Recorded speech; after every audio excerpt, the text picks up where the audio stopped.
सब शांत था। हर तरफ एक अजीब सी खामोशी फैली हुई थी, जैसे कोई छुपा हुआ खतरा हो। बड़े बड़े पेड़ आसमान को छू रहे थे। इनकी शाखाएं एक दूसरे में उलझी हुई थी, जैसे कोई विशाल काय जाल।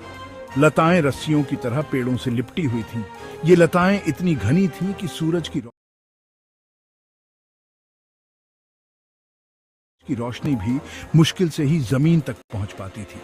हवा भारी थी, गीली मिट्टी और सड़े पत्तों की गंध से भरी हुई। हर सांस में नमी और सड़न की महक थी। पेड़ों के बीच एक बड़ा सा साया हिल रहा था, चुपचाप, खतरनाक। ये साया धीरे धीरे आगे बढ़ रहा था, जैसे किसी शिकार की तलाश में हो। ये साया था एक ऐसे जानवर का जो किसी और जमाने का था, पुराने समय का। एक टायरानोसॉरस रेक्स। इसकी उपस्थिति से जंगल और भी डरावना हो गया था। इसका नाम था टायरेंट लिजर्ड किंग, और अब ये इस जंगल का राजा था। इसकी दहाड़ से पूरा जंगल कांप उठता था।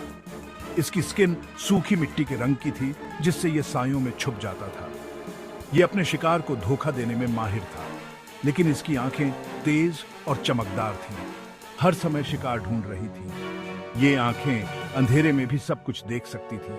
कुछ भी इनकी नजरों से बच नहीं सकता था। टी-रेक्स भूखा था। उसकी भूख उसे और भी खतरनाक बना देती थी। की आवाज आई। उसकी आंखें चमक उठी, जैसे किसी खतरे को भांप रही हो। इसे कुछ महसूस हो रहा था, अपने इलाके में कुछ अलग। उसकी नाक फड़क रही थी, जैसे किसी अजनबी गंध को पहचानने की कोशिश कर रही हो। ये गंध हल्की थी, हवा में बह रही थी। ये गंध दिलचस्प थी। टी-रेक्स ने अपनी नाक ऊपर उठाई और हवा को सूंघा, जैसे किसी अदृश्य दुश्मन को खोज रहा हो। टी-रेक्स ने अपना बड़ा सा सर नीचे किया, जमीन को सूंघा। यहां गंध तेज थी। उसकी आंखें और भी चौड़ी हो गईं, जैसे उसे कुछ महत्वपूर्ण मिल गया हो। ये गंध का पीछा करता हुआ आगे बढ़ा, अपने इतने बड़े शरीर के हिसाब से काफी तेजी से। उसकी चाल में एक अजीब सी बेचैनी थी, जैसे उसे जल्दबाजी हो। इसके बड़े बड़े पैरों के नीचे टहनियां टूट रही थी।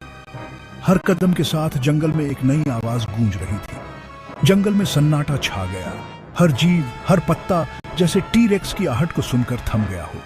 चिड़ियां भी चुप थीं, पत्तों के नीचे छुपे हुए खतरे को महसूस कर रही थीं। उनकी आंखों में डर साफ झलक रहा था। टी-रेक्स अपने शिकार के पास पहुंच रहा था और शिकार शुरू हो गया था। उसकी आंखों में एक अजीब सी चमक थी, जैसे उसे अपनी जीत का यकीन हो।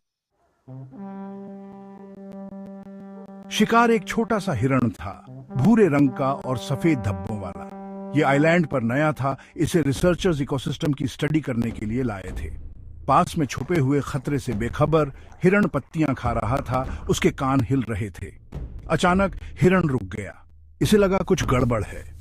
हवा अलग लग रही थी, एक अजीब से डर से भरी हुई, जिसे ये समझ नहीं पा रहा था। इसने अपना सर उठाया, नाक फुलाकर खतरे की गंध को पकड़ने की कोशिश की, लेकिन बहुत देर हो चुकी थी। आखिरी दौड़। जोर से दहाड़ते हुए, जमीन को हिलाते हुए टी-रेक्स झाड़ियों से बाहर निकला। हिरण के पास भागने का समय ही नहीं था, इससे पहले कि शिकारी उस पर टूट पड़ा। ये दौड़ छोटी और खतरनाक थी।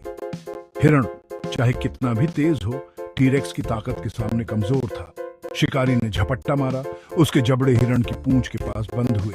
एक और दहाड़, जमीन कांप गई। डर के मारे हिरण लड़खड़ा गया। यही मौका था जिसका टी-रेक्स इंतजार कर रहा है। खामोशी। पलक झपकते ही टी-रेक्स ने हिरण को पकड़ लिया। उसकी गति और ताकत अद्वितीय थी, जैसे कि वह जंगल का सच्चा शासक हो। हड्डियों के टूटने की भयानक आवाज आई जब उसके जबड़े हिरण के शरीर पर बंद हुए, जैसे कि प्रकृति का एक क्रूर नृत्य हो रहा हो।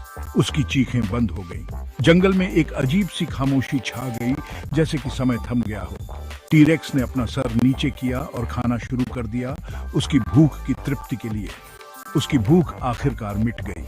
वह संतुष्ट दिख रहा था, जैसे कि उसने अपनी शक्ति का प्रदर्शन कर दिया हो। जंगल जो एक पल पहले शांत था, अब दूसरे जानवरों की आवाजों से भर गया, जैसे कि वे जानते हों कि खतरा टल गया है, जो अब अपनी जिंदगी जीने के लिए आजाद थे। वे धीरे धीरे अपने सामान्य जीवन में लौटने लगे, लेकिन जहां हिरण कुछ पल पहले खड़ा था, वहां खामोशी छाई रही। वह स्थान अब वीरान और उदास था।